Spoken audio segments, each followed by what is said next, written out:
ಆತ್ಮೀಯ ಸ್ನೇಹಿತರೆ, YouTube video ಮಾಡಲಿಕ್ಕೆ ನಮ್ಮ ಸೆಟಪ್ ಹೆಂಗಿರ್ಬೇಕು ಅನ್ನೋದನ್ನ ಈ ವಿಡಿಯೋದಲ್ಲಿ ನೋಡೋಣ. ನಾನು ಯೂಟ್ಯೂಬ್ ವಿಡಿಯೋ ಮಾಡಲಿಕ್ಕೆ ವೆಬ್ ಕ್ಯಾಮನ್ನು ಬಳಸ್ತಾ ಇದ್ದೀನಿ. ಅದರಿಂದ ಇಲ್ಲಿ ನೋಡ್ತಾ ಇದ್ದೀರಲ್ಲ, ಅದು ಫೇಸ್ ಕ್ಯಾಮ್ ವಿಡಿಯೋ ವೆಬ್ ಕ್ಯಾಮ್ನಿಂದನೇ ರೆಕಾರ್ಡ್ ಆಗ್ತಾ ಇದೆ. ಹಾಗೆ ಆಡಿಯೋ ರೆಕಾರ್ಡ್ ಮಾಡಲಿಕ್ಕೆ ನಾನು ಕಲರ್ ಮೈಕನ್ನು ಬಳಸ್ತಾ ಇದ್ದೀನಿ. ಇದೊಂದು ವೈರ್ಲೆಸ್ ಮೈಕ್ರೋಫೋನು. ಈಗ ಆಡಿಯೋ ಕೇಳಿಸ್ಕೊಳ್ತಾ ಇದ್ದೀರಲ್ಲ, ಇದೇ ಕಲರ್ ಮೈಕ್ನಿಂದನೇ ಆಡಿಯೋ ರೆಕಾರ್ಡ್ ಆಗ್ತಾ ಇದೆ. ಅಂದರೆ ಚೆನ್ನಾಗಿರುವಂಥ ಬ್ಯಾಕ್‌ಗ್ರೌಂಡ್ ಇಮೇಜನ್ನು ಹಾಕ್ಕೊಂಡು ನಾನು ರಿಯಲಿಸ್ಟಿಕ್ ಆಗಿ ಈ ರೀತಿ ಬ್ಯಾಕ್‌ಗ್ರೌಂಡ್ ಇದೆ ಅಂತ ಮಾಡಬೇಕಾಗ್ತದೆ. ಆ ಕಾರಣಕ್ಕಾಗಿ ನಾವು ಬ್ಯಾಕ್‌ಗ್ರೌಂಡನ್ನು ರಿಮೂವ್ ಮಾಡಲಿಕ್ಕೆ ಗ್ರೀನ್ ಸ್ಕ್ರೀನನ್ನು ಬಳಸ್ಬೇಕಾಗ್ತದೆ. ಗ್ರೀನ್ ಸ್ಕ್ರೀನ್ ಬಳಕೆ ಮಾಡಲಿಕ್ಕೆ ಲೈಟ್ ಸೆಟಪ್ ಬೇಕೇ ಬೇಕು. ಲೈಟ್ ಸೆಟಪ್ ಚೆನ್ನಾಗಿರಲಿಲ್ಲ ಅಂತಂದರೆ ಬ್ಯಾಕ್‌ಗ್ರೌಂಡನ್ನು ಸಂಪೂರ್ಣವಾಗಿ ಕ್ಲಿಯರ್ ಆಗಿ ರಿಮೂವ್ ಮಾಡಲಿಕ್ಕೆ ಆಗೋದಿಲ್ಲ. ಆ ಕಾರಣಕ್ಕಾಗಿ ನಾನು ಏನು ಮಾಡ್ತಾ ಇದ್ದೀನಿ ಅಂದರೆ ಲೈಟ್ ಸೆಟಪ್ಪನ್ನು ಮಾಡ್ಕೊಂಡಿದ್ದೀನಿ. ಅದು ಲೈಟ್ ಸೆಟಪ್ ಹೆಂಗಿದೆ ಅಂತಂದರೆ, ಹೈಫಿನ್ ಕಂಪ್ನಿಯ ಅಂಬ್ರೆಲಾ ಡಿಫ್ಯೂಸರ್ ಲೈಟನ್ನು ಬಳಸ್ಕೊಂತಾ ಇದ್ದೀನಿ. 2 ಸ್ಟ್ಯಾಂಡು, 2 ಅಂಬ್ರೆಲಾ ಡಿಫ್ಯೂಸರು ಮತ್ತು 20 ವ್ಯಾಟ್ 2 ಬಲ್ಬ್ ಬರ್ತಾವೆ. ಇವುಗಳನ್ನ ಜೋಡಿಸ್ಕೊಂಡು ಒಂದು ಸ್ಟ್ಯಾಂಡ್ ಲೈಟನ್ನು ನಾನು ಕೀ ಲೈಟಿಂಗ್ಗೆ ಬಳಸ್ಕೊಳ್ತಾ ಇದ್ದೀನಿ. ಅದನ್ನು ನನ್ನ ಲೆಫ್ಟ್ ಸೈಡು 45 ಆ್ಯಂಗಲ್ದಲ್ಲಿ 5 ಫೀಟ್ ಅಂತರದಲ್ಲಿ ಇಟ್ಟಿದ್ದೀನಿ ನನ್ನ ಎಡಗಡೆಗೆ. ಹಾಗೆ ಕೀ ಲೈಟಾಗಿ ರೈಟ್ ಸೈಡು ಅದನ್ನು 6 ಇದರಿಂದ 7 ಫೀಟ್ ಅಂತರದಲ್ಲಿ ನನ್ನ ರೈಟ್ ಸೈಡು ಇಟ್ಟಿದ್ದೀನಿ.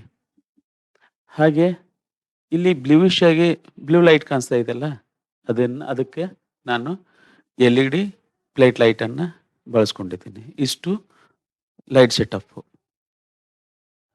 ಹಾಗೆ ವಿಡಿಯೋ ರೆಕಾರ್ಡ್ ಮಾಡಲಿಕ್ಕೆ ಮತ್ತು ವಿಡಿಯೋನ ಎಡಿಟ್ ಮಾಡಲಿಕ್ಕೆ ನಾನು ಡೆಲ್ ಲ್ಯಾಪ್ಟಾಪನ್ನು ಬಳಸ್ತಾ ಇದ್ದೀನಿ. ಇದು 16 GB ರ್ಯಾಮನ್ನು ಹೊಂದೈತಿ. ಆಮೇಲೆ 7th ಜನರೇಷನ್ i7 ಇಂಟೆಲ್ ಪ್ರೊಸೆಸರನ್ನು ಹೊಂದೈತಿ.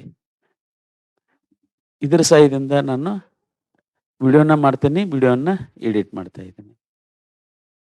ಹಾಗೆ ಈ ಲ್ಯಾಪ್ಟಾಪ್ದಲ್ಲಿ ಸಾಫ್ಟ್ವೇರ್ ಆಗಿ ನಾನು OBS ಸ್ಟುಡಿಯೋನ ಸ್ಕ್ರೀನ್ ರೆಕಾರ್ಡರ್ ಆಗಿ ಬಳಸ್ತಾ ಇದ್ದೀನಿ.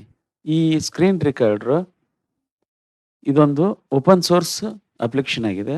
ಇದರ ಸಹಾಯದಿಂದ ನಾವು OBS ಸ್ಟುಡಿಯೋನ ಸ್ಕ್ರೀನ್ ರೆಕಾರ್ಡರ್ ಆಗಿನೂ ಬಳಸ್ಕೋಬಹುದು, ಹಾಗೇನೆ ಲೈವ್ ಸ್ಟ್ರೀಮ್ ಅಪ್ಲಿಕೇಶನ್ ಆಗಿ ಬಳಸ್ಕೋಬಹುದು. ಈಗ OBS ಸ್ಟುಡಿಯೋದಲ್ಲಿ ಸ್ಕ್ರೀನ್ ರೆಕಾರ್ಡಿಂಗ್ ಮಾಡ್ತಾ ಇದ್ದೀನಿ.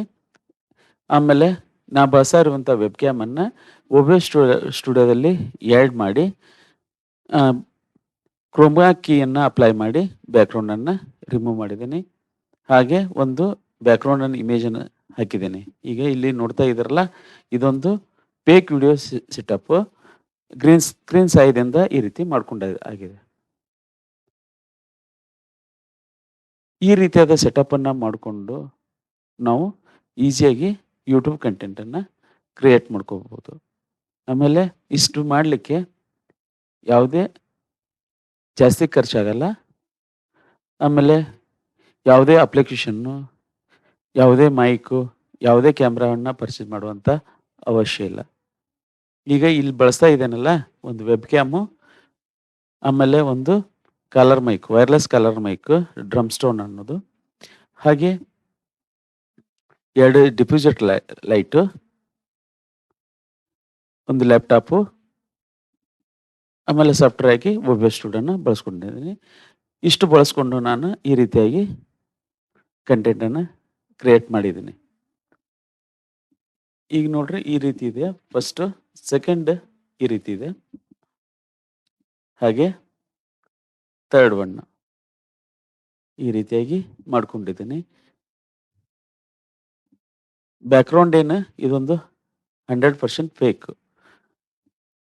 ಬ್ಯಾಕ್ಗ್ರೌಂಡ್ ಇಮೇಜನ್ನು ಬಳಸ್ಕೊಂಡು ಈ ರೀತಿ ಬ್ಯಾಕ್ಗ್ರೌಂಡ್ ಮಾಡ್ಕೊಂಡಿದ್ದೀನಿ. ರೂಮ್ನಲ್ಲಿ ಈ ರೀತಿ ಇಲ್ಲ.